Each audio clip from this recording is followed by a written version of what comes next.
Hello and welcome back to another segment of Snack Time. Don't forget to like, comment, and subscribe to the Orange Bloods Texas football YouTube channel. First of all, just wanting to meet to catch up. I feel like we haven't spoken in a while, but while I was waiting, Right. while I was, you said what, Keondre? Sark. While I was waiting to even meet with you today, I saw that you went on some type of rant on Twitter about UT parking, something that I have done multiple times. I hate it. The parking on UT's campus is absolutely horrendous, especially when we would have to come for testing. We wouldn't have anywhere to park. We're in there for testing for 10 minutes and they were booting us. Or we would have, since the track team we lifted in DKR, we would have weightlifting at 6 a.m. Campus doesn't open until 7. They were booting our cars at 6:20. Don't understand how that works. Let me tell you something. It was just a normal day, Got done with workouts this morning. Feeling good. I think I just got done eating breakfast. And then I'm inside of the defensive line room in class, and a random number call, which I didn't have the number saved. And it was one of our players on the team, Pat. Thank you, Pat. I will save your number, Pat. I apologize. But he called me, and so I just answered. He was like, bro, they just put a boot on your car. I was like, it's got to be the wrong car. But I literally just parked next to him. So I'm like, bro, not right now. Like, I've never got a boot being at UT. Like, I've got tickets. But I'm the type of person, I always pay my tickets because, like, I don't want to deal with boots and all that. And so I'm sitting there like, come on. Like, and in my head, I'm like, what could really be the reason why I got a boot? Like, I really, like, want to know. So I gently just walked up to the thing. And I saw it. I called the number, and I was just immediately mad. Like, what could be the reason? Well, you have an unpaid ticket in December, and I'm like, how much was the ticket? $30. I said, so you gave me a boot for a $30 ticket, and it was like, well, it seemed like they were sending. I said, so y'all didn't see me no warning. Y'all didn't see me no like, hey, you have the time. Kind of found out they were sending it to the wrong person. They were sending it to my uncle's house. So I'm like, y'all could at least, y'all have my EID.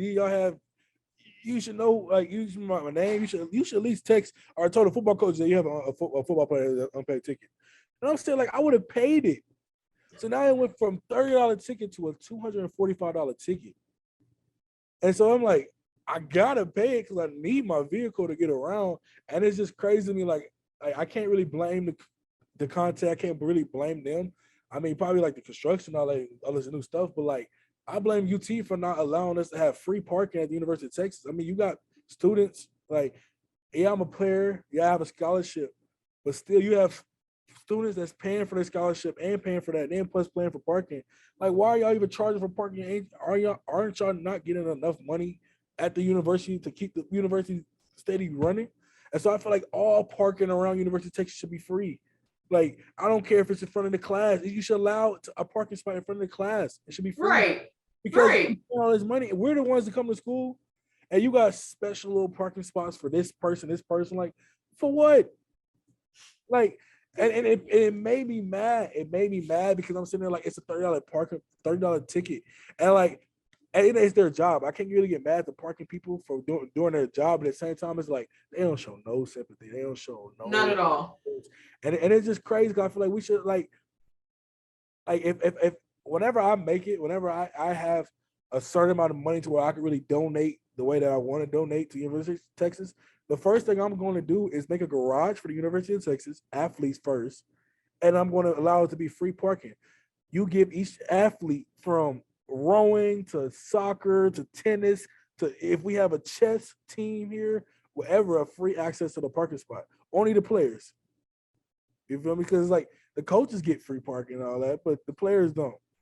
And I mean, it's not on to the coaches. I mean, they have huge jobs, but still, like, athletes, I mean, like, dang, like, the fact that it's $240, and they act like you're supposed to have this $204 just standing there. Yeah. And so it was just, I was just mad. I mean, I was talking to Conte, we was just talking. I mean, it was pretty cool. I mean, you can't really stay mad. At the end of the day, it's life. You know what I mean? And you really just Yeah. living off and stuff like that. So just know that I will never get a boot again. I'm so sorry you had to go through that. Yeah. I've had to go through that multiple times. I can't believe that was your first boot. I've had at least 3 boots. It's good that you pay your parking tickets. I don't. That's my problem. So in order for me to get the boot off, I would have to pay off all of my tickets. I have left the Manor garage because that's where you usually have to do it at. I have left that garage paying at least $320. Very bad attitude. And imagine like right after practice, it's not a good day. And I'm mad because like my day was going great. Workout this morning was great, even though it was felt like I was in Antarctica. My bad. Antarctica. Yeah, I felt like I was there. I felt like I was freezing each moment, but had a great run, had a great lift. I'm in class doing my day, about to go do my DEXA. You know, I'm like, you know, life is going great right now. And it's like, boom, $245. Like $245 out of nowhere. Like, that's a pair of shoes. That's a bill. You feel me? That's something. It is a bill. Use that money. Like, and I'm the type of person when I spend money, I always think about like, dang, I could have really did this with that money, or did this with that. And the fact that I could have like did something with $245 for myself, not for a bill that UT wants. Like, no, I get it. It's going nowhere. That's my car note, $245. So that's crazy. Like, it's just crazy. But just to put in context, and then we're gonna get off of it. But I will say, just representing for the track people, the new Moody basketball stadium was put on top of our parking lot. Put on top of our parking lot. They just keep taking our parking away. So there's really no other place to park anymore. And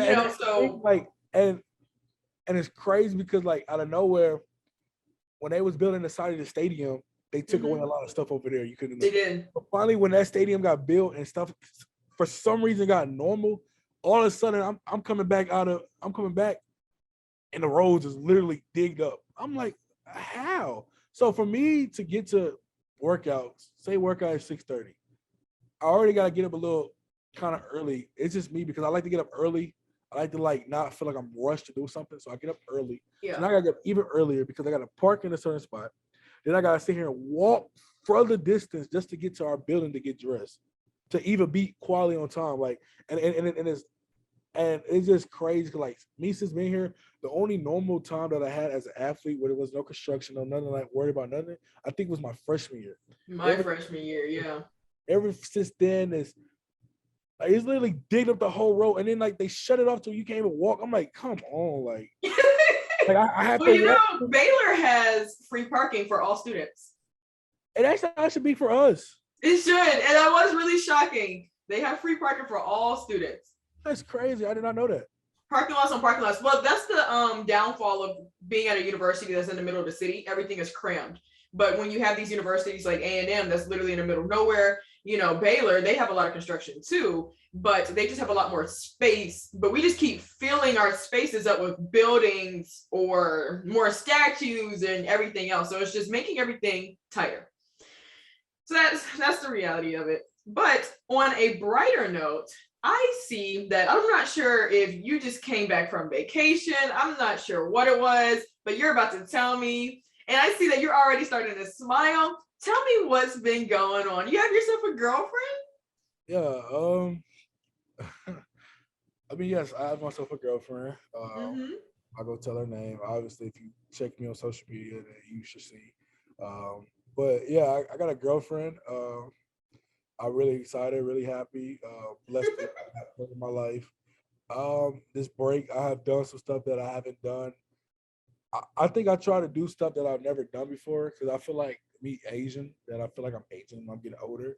Like, it's stuff out there I still haven't done. Like, yeah, I went on my first cruise, and it was a fun, weird, crazy experience. But the fact that I can say, yeah, I've been on a cruise, and the fact that I can say I did it was a blessing to me, and it was like a check off the checklist.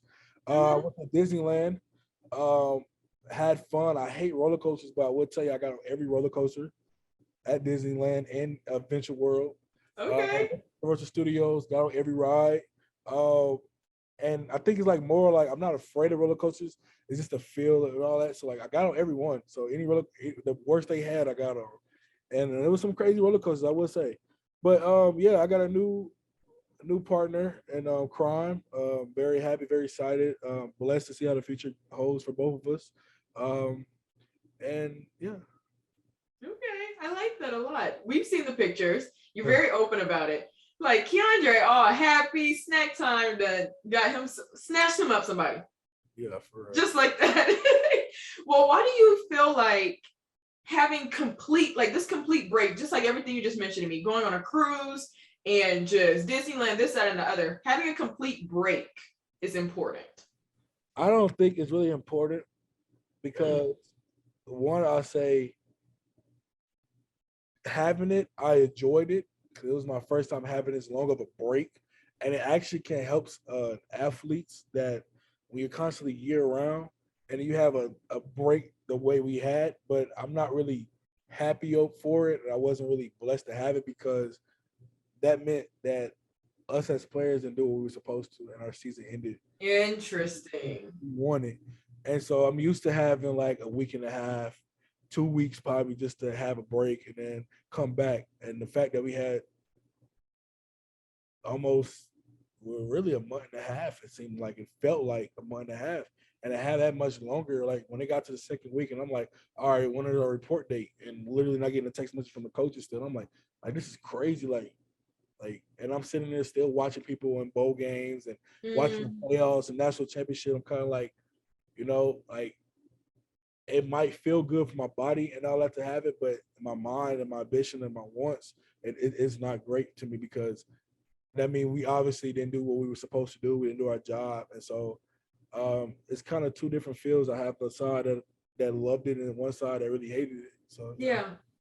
So you think that under different circumstances you would have felt better about it? Yeah. I was not expecting you to say that. That's a really good point. That's a really good point. Because you feel better about relaxing when you know that you did what you were supposed to do. Yes. And it's not just because you guys didn't reach a certain goal that you wanted. That's the reason why you're having this break. Yeah. So the fact that I was able to go to LA to see my mom was a blessing and an honor to actually have time and not feel rushed. Because sometimes we have breaks and you kind of feel rushed in your break. Mm-hmm. You all live to get back. And right. I wasn't really rushed to do that. I wasn't rushed to be on my cruise. I wasn't rushed to go hang out, have fun. It was kind of a blessing and it was different. I almost felt like I wasn't in college no more in a way. Mm. But do I like that feel? No. I probably would rather have it to where I probably feel rushed because I know that we wanted something big and we're still in playing football, So yeah. Absolutely. And you said that, before the boot talk and the parking tickets, that practice went great today. Tell me about winter conditioning. I can't tell you in depth this football stuff, but winter conditioning the past 4 days has probably been the best start I could say ever of me being at UT with this team right now. I think it was the best first 4 days. I would say people came in shape. We all came in shape to where it wasn't really no dying. And the way the coaching staff and the way the strength staff took it was like, all right, it's no teaching no more. It's back to work. And we've been back to work these past 4 days where I'm literally front squatting 310. You feel me? Like week one, if you want to say week 0. Mm-hmm. And I'm sitting like, okay, and that's just week 1. So what's gonna happen in week 8? You feel me? And it's like, yeah. And the fact that I was doing it, not feeling, and I feel like a lot of people took this time to realize, like, all right, bro, we really gotta come back harder. We really gotta come back serious. Like this shouldn't happen again. Mm-hmm. And so I think these first 4 days has been probably the best 4 days that an offseason ever start that I've ever seen being here. Oh wow. Do you feel like the coaches are really just trying to set a tone for the new guys coming in? We can't really just focus on the new guys because we gotta set a tone for everybody because the new guys didn't have a 5-7 record. We had a 5-7 record, so we gotta have a tone of ourselves first before. Oh wow. Tell the freshmen to have a tone, or like the new guys have a tone. So we all building a tone together. So the tone is that. So if not trying to show to teach them a tone, we teach all each other a tone because we all didn't do great last year. So You can say that. Okay. And without, getting too much into detail, because I know you can't, give me a perspective on this off-season winter training compared to fall training, where you guys is like summer and then y'all compete in the fall. Last year was different because it was the first of everything. So when we did spring training, it was the first with the staff. Fall camp was the first with that staff. So I would say this year, these past 4 days is way different than anything last year. So all I can say is probably 10 times harder than last year. And I think it's because they have a year and they built with us. And so it's no more teaching. Last year was a lot of teaching how they want stuff to be done. So I think the fact that we understand, we know how they want stuff to be done, to where now it's like, all right, now I get to actually do what I want to do with y'all, and y'all can just follow along and not act like y'all new beginners. So yeah. And although it was just announced, have you had any contact with Coach Gary Patterson yet? Yeah, I talk to him every day. Since us being back, I seen him. I was very excited. I don't even know how the news got out, but when I see news got out, it was like, no, I gotta hold my tongue no more. And I think it's a blessing to have him on his staff. He's a great coach at the end of the day. I loved him when I was getting recruited. I love going against him. He brings a different energy. And I think he's really smart because it's a different side of a coaching that you get to see. Like, he literally went against Texas damn near his whole life, of coaching. And he coached great players. It was a reason. It was a reason why he stayed there for so long. So I think adding him is just adding another piece to the roster, I think, and that we really needed. And probably the first one to say I'm very excited to have him on the staff. You are the first one to say. Okay, well, I hope everything works out with UT parking, your new relationship. I love this. We're going into off season. I always like the little seasons moving. This is like episode 1 of a new season, off season. But don't forget to like, comment, and subscribe to the Orange Bloods Texas Football YouTube channel. Please don't.